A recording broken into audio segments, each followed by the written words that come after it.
بلوچستان اور خیبر پختونخوا میں امن و امان کی بگڑتی صورتحال پر الیکشن کمیشن کا ہنگامی اجلاس جاری۔ وزیر داخلہ، سیکرٹری داخلہ بلوچستان اور کے پی کے چیف سیکرٹریز اجلاس میں شریک ہیں۔ حساس اداروں کے حکام اور دونوں صوبوں کے آئی جی پولیس بھی موجود ہیں۔ الیکشن کمیشن کو امن و امان کی صورتحال پر بریفنگ دی جا رہی ہے۔ بلوچستان اور خیبر پختونخوا میں امن و امان کی بگڑتی صورتحال پر الیکشن کمیشن کا ہنگامی اجلاس جاری ہے۔ مزید جاننے کے لیے بات کر لیتے ہیں، فوزیہ چودھری ہمارے ساتھ ہیں۔ فوزیہ، آگاہ کیجیے۔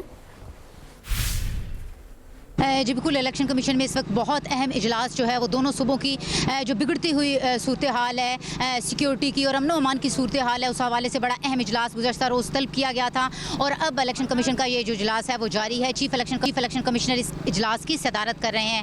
اجلاس میں جو سیکرٹری داخلہ ہیں وہ بھی موجود ہیں، اس کے ساتھ ساتھ نگران وزیر داخلہ جو گور ایاز ہیں وہ بھی اس اجلاس کا حصہ ہیں۔ اس کے ساتھ ساتھ دیگر حساس اداروں کے جو انٹیلیجنس ادارے ہیں ان کے جو حکام ہیں وہ بھی اس اجلاس کا حصہ ہیں۔ خیبر پختونخوا اور اس کے ساتھ ساتھ بلوچستان کے جو چیف سیکرٹریز ہیں اور آئی جیز ہیں وہ بھی اس اجلاس کا حصہ ہیں۔ ان سے رپورٹ طلب کی گئی تھی، گزشتہ روز بھی جو امن و امان کی صورتحال جو تھی وہ خراب ہوئی تھی بلوچستان میں، تو اس حوالے سے الیکشن کمیشن نے رپورٹ طلب کی تھی۔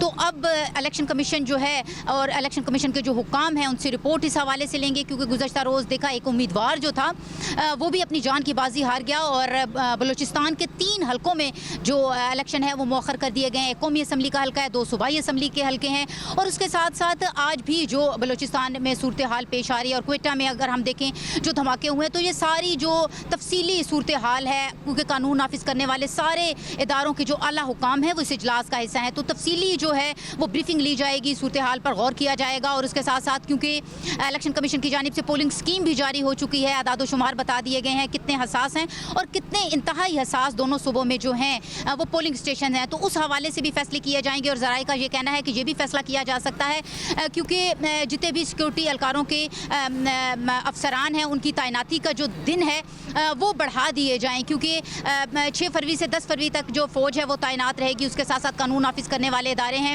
وہ بھی چارج سنبھالیں گے پولنگ کے دن، تو ہو سکتا ہے ذرائع کا یہ کہنا ہے کہ یہ جو تعیناتی ہے۔ شکریہ آپ کا۔